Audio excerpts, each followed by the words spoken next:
Alright, and good morning. Look, this is just a short video on my behalf. I'm still trying to sort out my recording settings.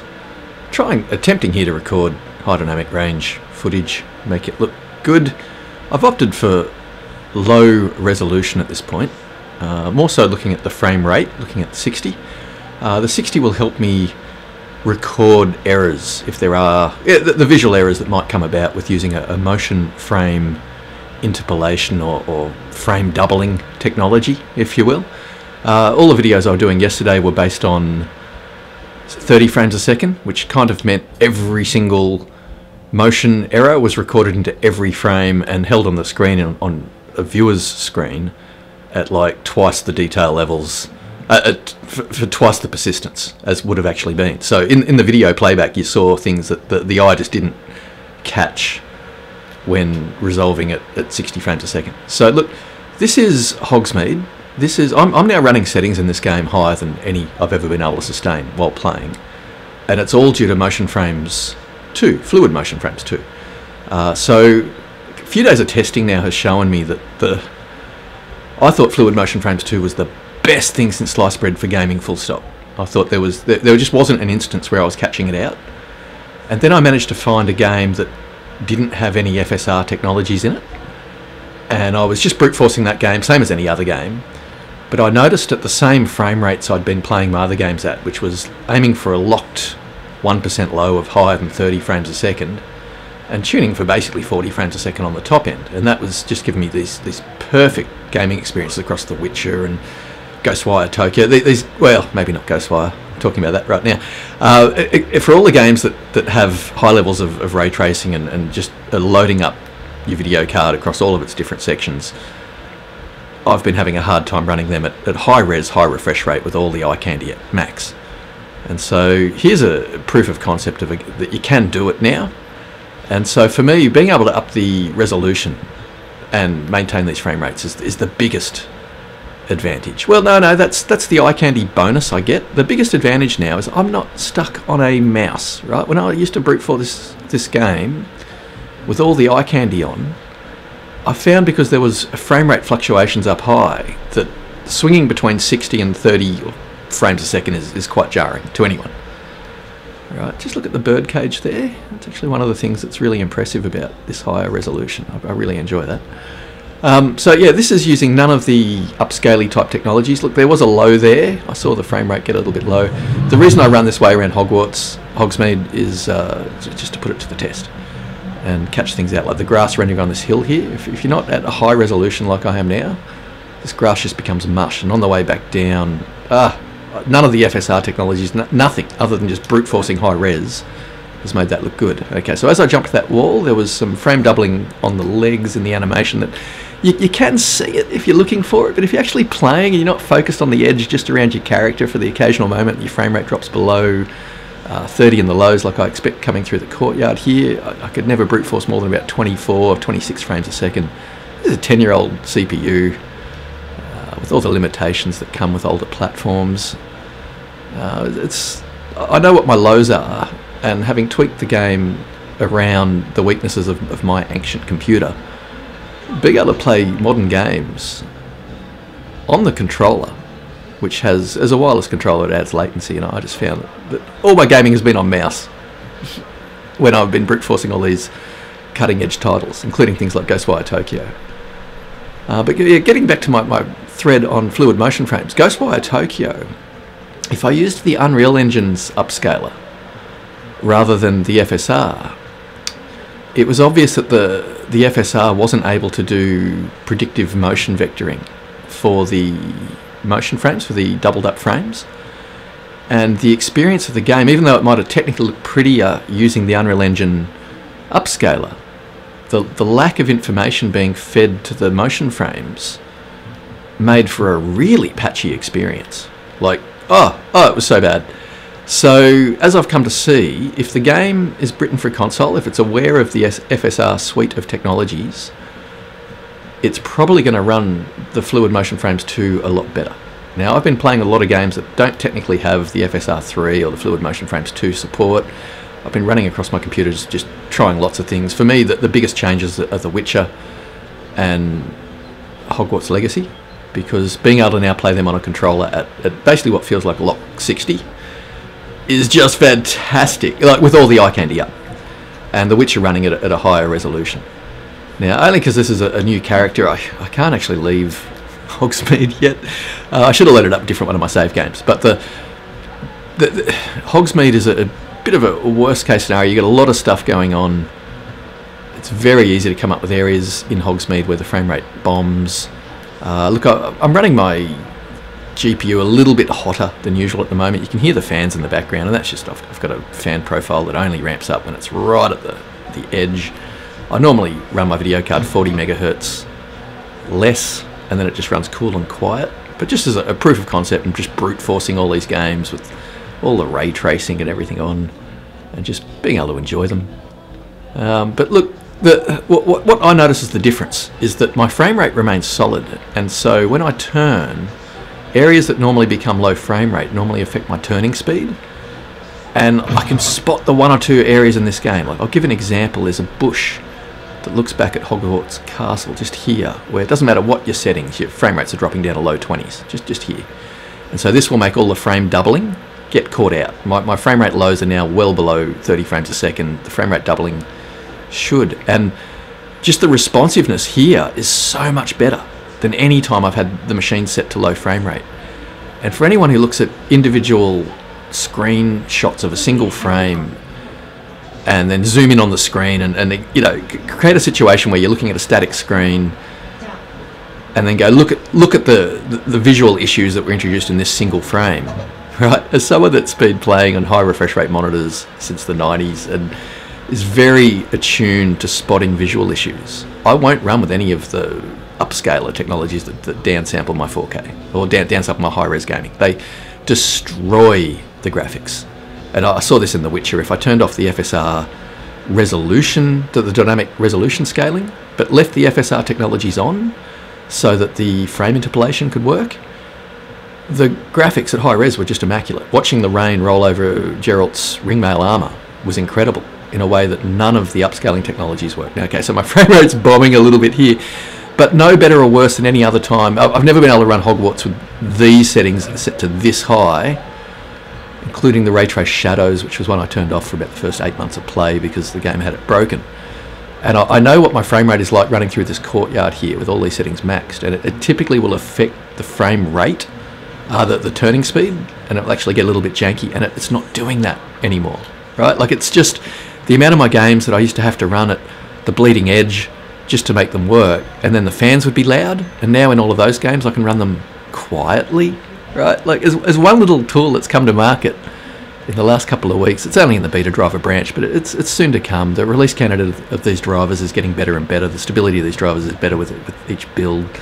You know, this was a technology that we knew was going to benefit the 6000 series cards, but perhaps more than the 7000 series in some of the new games. We knew it was going to be a technology that it might have led to less than ideal situations from a marketing point of view, where your last generation of cards can look particularly strong. But this video card's probably been on the market for about 4 years. As I say, this is a 10-year-old computer. This is probably one of the hardest to render video games on the market right now. Being an open world game, just loads up all the systems. I've got a Samsung 850 Evo drive in there, which as a budget drive, it puts the decompression on the CPU. So to take a 10-year-old CPU, to load it up with a game with streaming assets, and then bog it down with the worst possible accessory parts, you can't, you know, like this is just fantastic. As a tech demo, open world games, generally the ones that they load up your RAM speed or any bottlenecks in your machine, any bandwidth limitations, you'll notice. So this FluidMotionFrames 2, in terms of freeing up my machine to use, or just even to use all the parts of my machine, the ray tracing, the 80 compute units or whatever I've got that double up as ray tracing units, those same units are the ones that are used for the frame motion interpolation. So maybe in games that are really heavy on the ray tracing, knocking the ray tracing down one notch to leave a little bit of GPU grunt for the motion frame rate doubling, probably recommended. But look, if you're on a 6700 XT, you got the XT variant, you got a little bit of headroom, you got a little bit more of the I think it's called smart access memory. It's the stuff that's used for upping your bandwidth essentially on the card.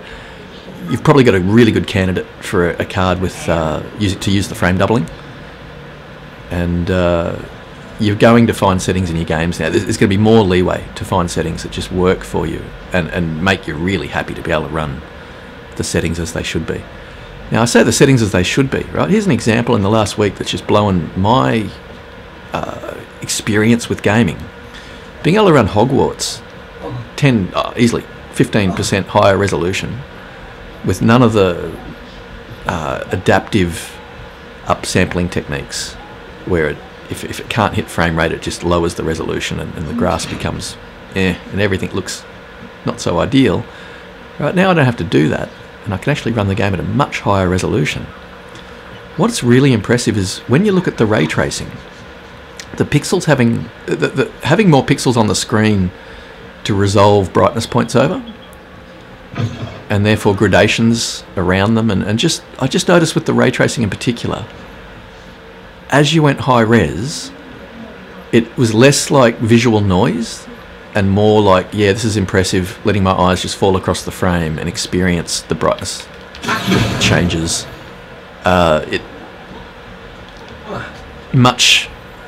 The benefits to ray tracing running at high res starts to justify using it. And sadly, of course, nobody's machines can really run ray tracing at high res. You know, usually it's one or the other. And so to be able to now experience these games the way that they've been designed to run, possibly on future hardware, is just fantastic. Is it a game changer? I would say it absolutely is. Just the freedom to run down the back alleys of Hogsmeade. This is the area that would typically break my machine. I've tuned the game for everywhere else. I don't mind slightly slower frame rates in these cinematic areas of the game. And now being able to enjoy these areas just as much as if I'm at 60 frames a second locked is just nice. Now, there might be the occasional frame rate slowdown. Whenever I get below 30 on my 1% lows, the chance of seeing frame doubled to the screen goes up. My shutter speed on the camera right now might not be quick enough to isolate the blur from one frame to another. That's an error with my setup, but I will look into that so I can catch pure raw frames in a way that anybody who wants to inspect the visual data on a frame-by-frame basis can just pause the YouTube clip and actually have a look. I understand I'm at a lower frame rate, but I am at high color depth. I'm trying to capture pretty much what I see on the screen. There's reasons for that. Your TV's upscaler technology can take the edge off a bit, and many TVs either suffer low motion resolution, usually 800 lines or less, so this adage of trying to render high frame rate at low resolution to a screen and then relying on temporal resolution, the true resolution you get when you put two frames together and your eyes can interpret what the actual data is. All of these things get much better when you can do high res, high refresh rate, and certainly with regards to ray tracing, it at higher resolution has been a massive benefit. Really noticeably much better to look at. But Ghostwire Tokyo showed me that ray tracing, and The Witcher more so, the light bouncing off the hilt on Geralt's sword, when you played on just a standard definition range television, the peak values in ray tracing they didn't really add anything. Traditional colouring methods, traditional lighting methods, pre-baked and cheating, suspension of disbelief is definitely the better way, until you start playing in high dynamic range. And once I went to high dynamic range, especially Ghostwire Tokyo, where it technically looked amazing when you turned all the ray tracing on and everything at ultra high, but it was a visually distracting screen for the eye to fall across, and then you put the game in high dynamic range and all of a sudden it just made sense to look at it. So I would suggest, before spending crazy amounts of money attempting to make machines do ray tracing, of which very few machines can do them at the high resolution that we need them for the experience to actually look half decent, but it really needs high dynamic range. And so the cost of investing in the short term in ray tracing when the market isn't really ready for it, and there's 6 to 10 titles hoodwinked into one ecosystem that play poorly on everyone, and then all the others that are written in a console first ecosystem, we're leaning on the CPU for as much of the ray tracing and lighting as you can is the trick, a la Dragon's Dogma 2. Perfect example of technology using what's available to it. So Is the market ready for high-res, high refresh rate ray tracing? Well, this trick, this MotionFrames 2, it's pretty good. It's to finally experience what all these games. Okay, low frame rate issues there. Again, and back alleys are Hogsmeade. This is just fantastic. I'm really enjoying this. I do feel like it's the future when it comes to video cards. Again, on a 10-year-old CPU, 4-year-old video card, playing cutting-edge games. Ghostwire Tokyo in particular is now just amazing. Absolutely cranked to max. It's a tech demo and a half, and in HDR mode, it is quite amazing. But look, there's possibly little judders around town. I'll review my footage here. I look forward to seeing all the errors I don't see when I'm playing. I really put that to people, that if you're playing games, if you, oh my lord, I don't notice the frame issues. I run all around the map. I mean, there it looks like I'm hitting VSync issues of anything, and just being able to run all my games now at 60 frames a second and lock VSync and whatnot is just fantastic. In terms of playing on a regular TV with no variable refresh rate, and being able to get a non-screen tearing image, just in all my games, the visual fidelity has gone up so much. With the exception of some older games that aren't FSR aware, if you play them at low frame rate, the motion smoothing technology would work well on a mouse, but not so well on a controller. But in terms of changing up what we're now experiencing, yeah, this is a game changer. Anyway, I didn't want to run the longest video. I've got to upload this now and just see if I can make use of it. This is using LongOp rather than iframes. I think I'll use LongOp if I'm doing screensavers and got a static image on the screen like this one. But for any time I've got motion, I think I will invest in the iframes upload in future. It is a large upload, but I am trying to record really good quality HDR here. I am trying to capture to the recording what it is that, as a player, I actually see on the screen. That makes a big difference. That is, it is. Anyway, this is me signing out. I'm too busy trying to play to really be able to talk. Look, I do suggest if you're going to muck around with ray tracing, a proper HDR screen probably justifies going down that pathway. In the meantime, using intelligent motion frame, FluidMotionFrames 2, it's clearly working off intelligent vector. It's clearly working off predictive. This is where your game's going to render that next, and it's just so much better than Intelligent MotionFrames 1, which I thought as a proof of concept was a great idea. Then I went to use it, and it was just like, and it was just better to turn it off. MotionFrames 2, no, this is a game changer. And as someone who's been playing with every video card release from the big dogs, anytime there's new tech, going back to the 90s, this is gaming evolved. At this time when video card rendering isn't sure if it wants to go down one pathway or the other, the traditional methods or the future methods, this will allow us to go through this time of transition, being able to brute force a lot of our games to look the way we want them to look. Alright, well, I'll get this one up to the net. I can only hope that somebody finds value in this footage. Look, if you do like what you're finding here, do leave a comment, and I'll put future videos on a topic or to address anything that I've maybe raised, not finished as a thought. I'll be more than happy to discuss. And let's share the knowledge. Anyway, this is AMD, slightly older machine, but look, the constant driver updates, the constant improvements to a product that I bought that was old when I got it, and possibly outdated when I got it. I got it for cheap. I got it for 2/5 of the cost of what it was worth, brand new from a shop. So look, is there advantage in running the older tech and tweaking it to work to our needs? I think there is. As someone that's a casual gamer nowadays at best, likes the console gaming because it's just a joyous platform I can rely on. PC gaming needs to work for me. I need to have some control over it. This feels like a hobby again. Now I've got 3 or 4 tweak options in my drivers that allow me to get every game looking the way I want it to look. Absolutely maxed out, and yeah, just beautiful. Anyway, it should be a hobby. It should be about the gaming, not about the graphics. So I'm going to wish you well with your day, and hopefully see you in the next one.